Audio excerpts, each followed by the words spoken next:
Dubai में business licence लेने के लिए सबसे पहला मन में सवाल आता है कि यार बिजनेस तो करना चाहता हूँ वहाँ पे, लेकिन कितना फंड मेरे को चाहिए अप्रॉक्सीमेट। बिकॉज एक लाइसेंस की कॉस्ट होना अलग बात है, लेकिन टोटल एक्सपेंस कोई आपको शेयर नहीं करता। ये वीडियो देखने के बाद में आपको पूरी क्लैरिटी मिल जाएगी कि टोटल फंड मुझे कितना चाहिए होता है। देखिए, बिजनेस लाइसेंस की कॉस्ट ना पैरामीटर पे डिपेंड करती है। ये पैरामीटर कौन से हैं? फर्स्ट है कि आपको लाइसेंस कौन सी अथॉरिटी से मिलने वाला है, यानी कि फ्री जोन अथॉरिटी से मिलने वाला है या मेनलैंड अथॉरिटी से मिलने वाला है। अब ये आप ही डिसाइड करते हैं कि लाइसेंस मैं कहाँ से लेने वाला हूँ। ये set of activity government authority release करती है कि ये अगर आपके बिजनेस है तो ये अथॉरिटी लाइसेंस इशू करेगी, या फिर ये वाली है तो फ्री जोन या मेनलैंड करेगी। अब समझिए, जो मेनलैंड अथॉरिटी के लाइसेंस होते हैं वो थोड़े से एक्सपेंसिव होते हैं in comparison to free zone authority.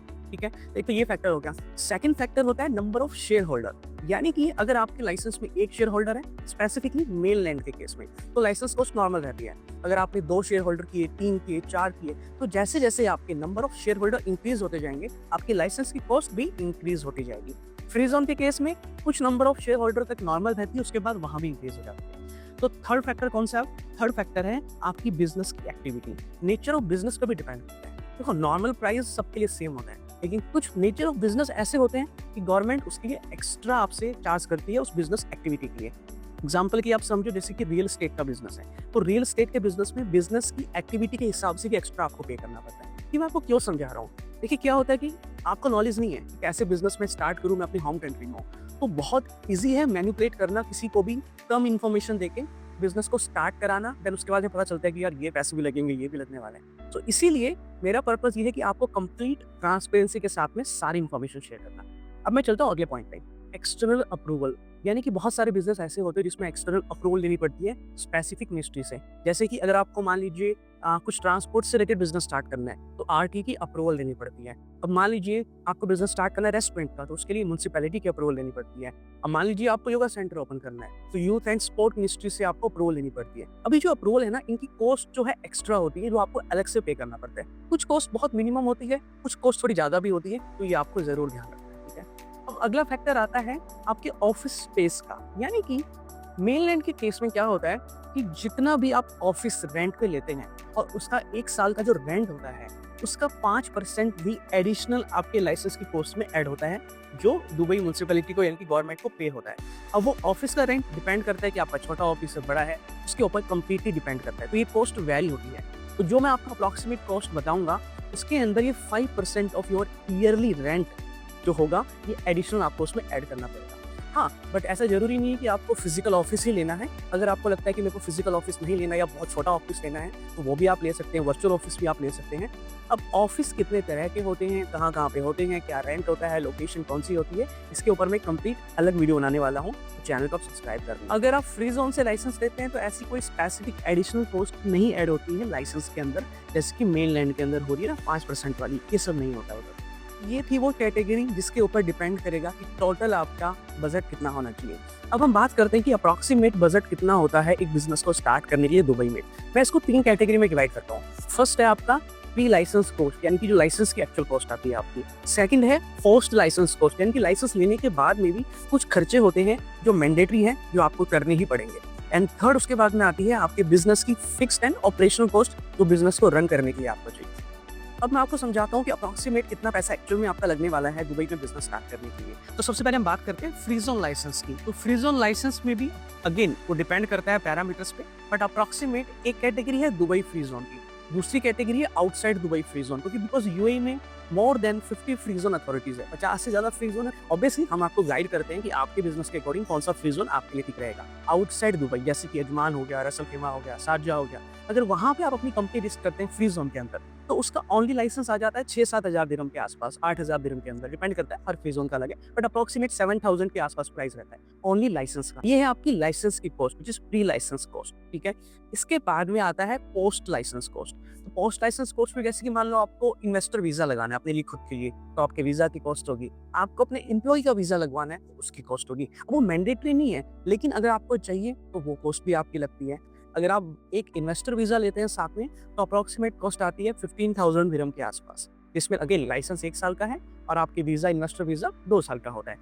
इसके अलावा corporate tax registration, VAT registration और बैंक अकाउंट ओपनिंग कॉस्ट, ये 3 कॉस्ट और आती है आपकी पोस्ट लाइसेंस में। और समझिए, कॉर्पोरेट टैक्स रजिस्ट्रेशन मैंडेटरी है करवाना, हो सकता है कि आप टैक्स बिल्कुल ना पे करें, आप फ्री ज़ोन में हैं, 0% टैक्स कैटेगरी में हैं, लेकिन ये मैंडेटरी है और ये वन टाइम कॉस्ट होती है, यानी कि एक बार कराया, फिर लाइफ टाइम आपको दोबारा कॉर्पोरेट टैक्स रजिस्ट्रेशन नहीं कराना होता उस बिज़नेस के लिए, ठीक है? प्लस में वैट रजिस्ट्रेशन, ये भी वन टाइम कॉस्ट होती है। उसके बाद में बैंक अकाउंट ओपन कराते थे, तो उसका खर्चा आता है, ये भी वन टाइम कॉस्ट होती है आपकी।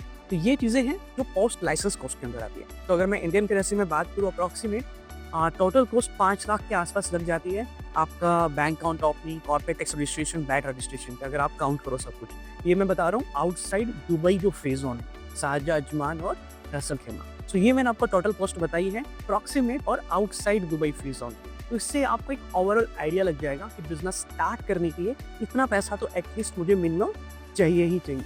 अगर मैं दुबई के फ्री ज़ोन की बात करूँ सबसे नॉर्मल एंड अफोर्डेबल प्राइस के अकॉर्डिंग, तो एक ओनली लाइसेंस की कॉस्ट आपकी अप्रॉक्सिमेट आती है 14,000-15,000 दिरहम के आसपास। अगर आप एक इन्वेस्टर वीज़ा भी लेते हैं साथ में, तो कॉस्ट अप्रॉक्सिमेट आती है टोटल 24,000 दिरहम के आसपास। इसमें लाइसेंस 1 साल के लिए होता है और वीज़ा अगेन आपका 2 साल के लिए होता है। और अगर आप corporate tax, VAT registration, bank account opening सब कुछ इंक्लूड कर दो, तो अप्रॉक्सिमेट 30,000 दिरहम के आसपास आपका खर्चा आ जाता है दुबई फ्री ज़ोन का भी। बट दुबई के फ्री ज़ोन के फायदे अलग हैं, वो हम अलग वीडियो में बात करेंगे। दूसरी कैटेगरी है मेनलैंड लाइसेंस के लिए। तो अप्रॉक्सिमेट कॉस्ट इसकी आती है दुबई मेनलैंड में 18 से 20,000 दिरहम की। बट इसके अलावा अगर कोई स्पेसिफिक आपके बिजनेस के लिए एक्सटर्नल अप्रूवल चाहिए, तो उसके पैसे अलग से आपको पे करने पड़ते हैं। इसके एडिशनल वो पे करने हैं आपको।